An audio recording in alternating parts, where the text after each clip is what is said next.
Hi guys, I'm back and I've missed you so much. I just haven't had time to post a proper video for such a long time now.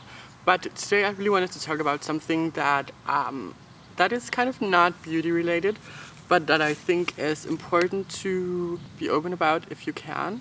And I think a lot of YouTubers, they just kind of have this kind of facade up, and I kind of want to share my experiences about everything if it can help someone else, like if it can help you guys.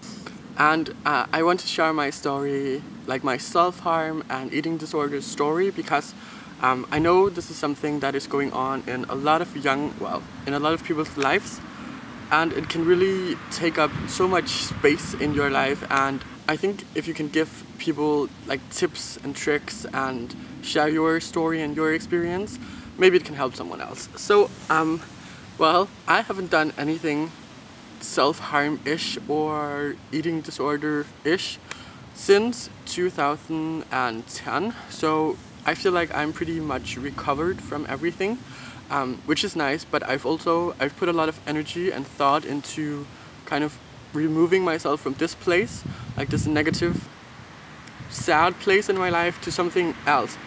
And I feel like it was really hard, it was such a struggle, but now it's just, I feel like I have so much more like brain capacity to spend on creative things and positive things. I've gotten so many messages about this from so many people over the past few years, both on my blogs and here on YouTube, but I think a lot of you guys have seen my scars on my arms.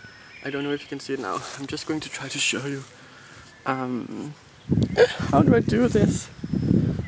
I think my skin is too fair, I don't think you can see it.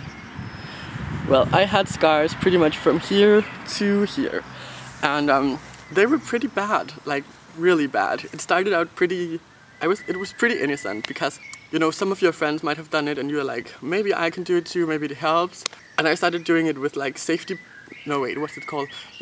pins, like right here, and nothing really happened. I didn't really think about it. But then one time I got drunk, I was like 12, and yeah, I was out early and doing stuff that I shouldn't have done and stuff like that.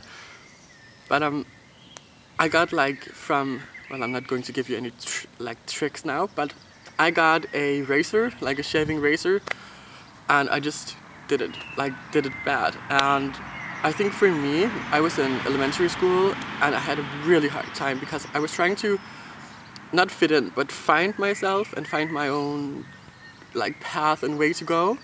And if you do that and you kind of fight for your right to do that in elementary school, people will give you a hard time, and they did. So I think I had just so much anger inside, and both because my family, we've been through some hard times, and you know, with middle school, and you are a teenager and you get confused and you're trying to find yourself and you're trying to figure out what to do, and you feel like you just feel misplaced in your life sometimes. And I think all this anger just built up inside, and when I harmed myself, when I cut myself, it just felt like I could get some of this anger out. And I went to a boarding school when I was 15, and my mom died 3 months before going there. And I was good at cheating the grown-ups, so I got drunk pretty much every day on the boarding school with my best friend, and we were just rebels. And I started like really cutting myself bad, and they knew this before I started, so they kind of kept an eye on me. But one time I was in a fight with my best friend on the boarding school, and I was just so shit-faced drunk, and I really cut myself bad, like really bad. I can't really remember doing it, but when I woke up there was blood everywhere on my roomies and my roomies and me's, like our room. And we lived in kind of areas on the boarding school, in different houses, I guess you can say. And all the way through the hallway and to the bathroom, there was just blood everywhere. And two of my really good friends, they had slept in the hallway that night, and I had blood on them, and it was just horrible. And when I think about it now, I'm just like, how could I it's okay for me. I don't regret doing stuff to myself because it's what I needed at that time. But, you know, I really hurt some of my friends doing this. So they gave me this ultimatum. They told me to go see a psychologist, a psychiatrist, like a shrink, I guess. And if I didn't want to do that, I had to leave the school. And I really wanted to stay there because I didn't want to go home to my old elementary school. I guess it's called elementary school, right? I hope so. So I went to this shrink, kind of, and she was like a natural healer, and she didn't prescripted. She didn't give me any pills because I didn't want that. And we talked for, I think, 10 hours over a few months, and it really actually helped me a lot. But I moved away from home when I was 16, and the first few months there, it was just so chaotic, and I cut myself, and I got drunk all the time, and I didn't eat anything. And at some point I just woke up and I thought, I can't keep doing this to myself because I feel like I have no energy left.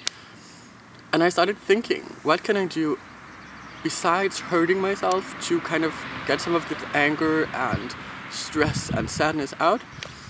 And I started listening to, when I got these bad thoughts and feelings inside, I started listening to really, really loud music and drinking a glass of wine. And it worked well, like it really worked well.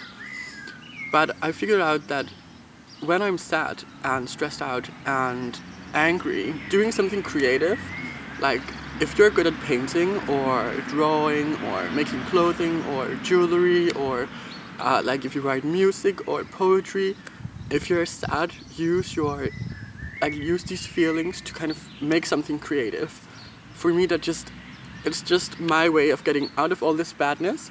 It was really just putting all this anger and doing something creative with it.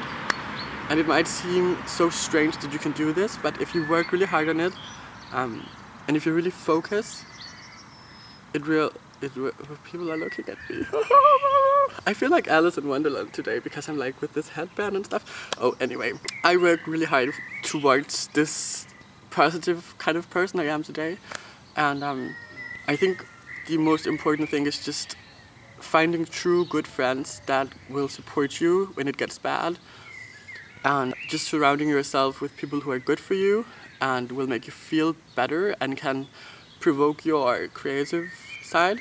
And then I think just really working hard on, when it gets bad, trying to put these feelings towards something creative and get these feelings out that way.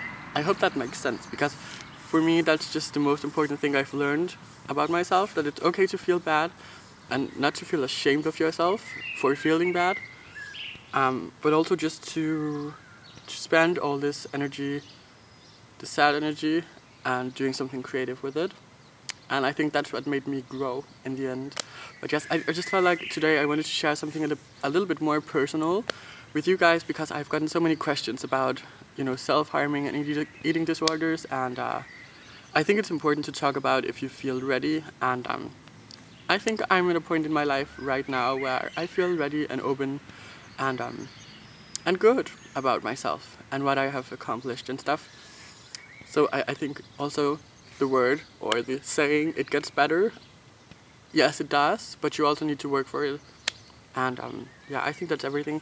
But thank you guys for watching, and I will be back soon. I'm thinking about maybe posting 2 or 3 videos every week, but is that too much? Well, I don't know. Is that too much? I kind of want to, but I don't know. Let me know in the comments, and I'll see you soon. And you can follow me on Facebook and Twitter and Tumblr and Instagram, and I will have all of that silly things down below. So I'll see you guys soon. Bye. Chaotic childhood. Why does this always happen to me when I film outside?